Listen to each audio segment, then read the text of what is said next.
Magandang araw po sa ating lahat. Good day, Philippines. At sana po ay nasa mabuti kayong kalagayan. As usual, this is your host, Councilor Danny Dainghirang sa Lungsod ng Davao. Pag-uusapan po natin, mahal ang bilihin, mababa ang sweldo. Ano kaya mangyayari sa ating mga kababayan, mga kaibigan? Hirap na hirap po. Kung ikaw ay merong sweldo na 550 a day, sa 550 mo sa 550 po ninyo, ang kilo ng bigas ay magkano ba? 62? 60? Walang natupad doon sa 20. Then, ang isda, assuming 400. Ikaw ay trabahante, natural, kakain ka sa umaga. Mahirap na magtrabaho ka, wala kang pagkain. Yung pagkain mo, magbabaon ka. Ilalagay mo sa maliit mong Tupperware yung pagkain. Maybe isang itlog o isang hiwang isda. Galing sa bahay mo, pupunta ka sa trabaho mo, kailangan mo ng fare para sa sasakyan. Magbabayad ka ng plite or babayad ka. Wala kang service na sarili. Assuming meron kang motorcycle, magbabayad ka din. So, from bahay, pupunta ka. Pagdating mo, tanghalian, lunch. Babayad ka din. May baon ka, okay na yun. Let's say, kung wala kang baon, doon ka sa Paris. Magkano yung Paris? Sinasabi lang Paris. Palagay natin sa Sinta. Mura na yun. Maliit na isda. Minsan, sabaw na lang. Then, tatrabaho ko ulit. Natural. From 1 o'clock hanggang alas 5, magme-merienda ka. Recess. Bibili ka ng saging at saka isang tubig na naman. Ano? Babalik ka naman. Kung yung ulam mo, isda, 3 yung anak mo, plus asawa o 2, wala. Sabaw na lang po may iwan. In short, yung kinikita po natin ay kulang na kulang dahilan sa bilihin. Yan po sa mga cities. About doon sa farm, magkano sweldo? 400. Napakahirap po. Uwi ka sa bahay, nagtatrabaho ka, natural, bibili ka ng bigas, pakakain ng 3, ulam. Another problem na darating, tataas ang sweldo at tataas ang kuryente.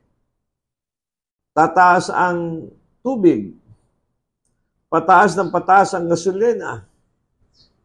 Mag-opening ng klase, pang-tuition ng ating anak. In fact, ngayon, yung COCOPIA or Association ng mga eskwelahan po ay nagdidemanda na tumaas din ang tuition fee.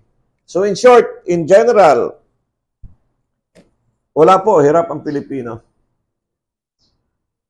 Other than hirap, tumataas ang krimen dahil maraming nag-drugs, walang trabaho, frustrated sa buhay, maraming problema.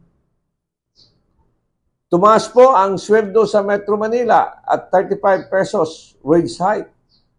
Sabi ng lahat ng sekta ng labor, maliit lang yung 35 pesos.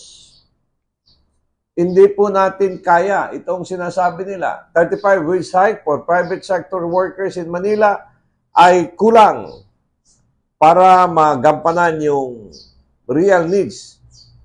Walang ibang nagsabi nito ay si Senator Escudero, Senate President.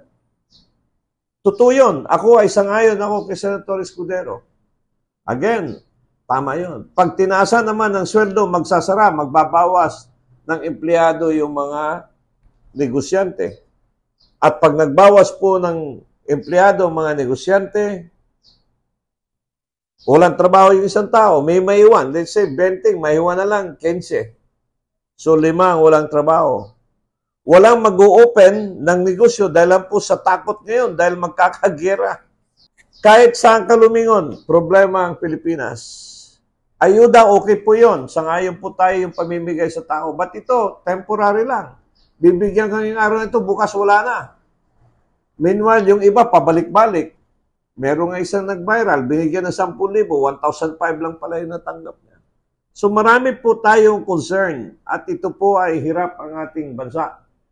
At I am very sure, kahit si President BBM ay nahihirapan kung paano nito papatakbuhin yung ating bansa. Kaya kulang po yung sweldo. Anong gagawin natin? Mag-adjust po tayo sa budget, magkaroon ng fiscal re-engineering. Ibig sabihin, anong ibig in my side, yung fiscal re-engineering, ayusin lahat yung pera ng gobyerno, magbalanse po tayo. Wala pong mangyayari sa atin. Dapat pag-aralan po natin. Itaas ang sweldo ng mga sambayanang Pilipino, hanapan ng paraan na bumaba ang presyo. At ayusin ang pagpapatakbo ng ating bansa. Yun po ang pinaka-importante ngayon. Sana po, we will be over the hump. Lampas lang po tayo dito sa kahirapan. Pero sa nangyayari ngayon, lalong-lalo na dito sa gera at sa problema ng ating bansa, napakalaki po. Mababa ang sweldo, tumataas ang presyo. Simple lang. Panahon ni President Duterte, medyo controlled county ito. Pero ngayon, hirap po ang ating bansa. Hanggat sa muli, ito po ang inyong kaibigan. This is Councilor Danny Daeng Hirang. Ipagdasal po natin ang ating bansa na huwag tayong mapasubo sa gera. Ang ganda ng Pilipinas, mahalin po natin ito. Till next time, maraming salamat po. A political analyst, Danny Daeng Hirang, shares his commentaries and analysis on the latest issues. As a veteran public servant, offering his insights and critical thinking. As an educator, he speaks the truth that matters.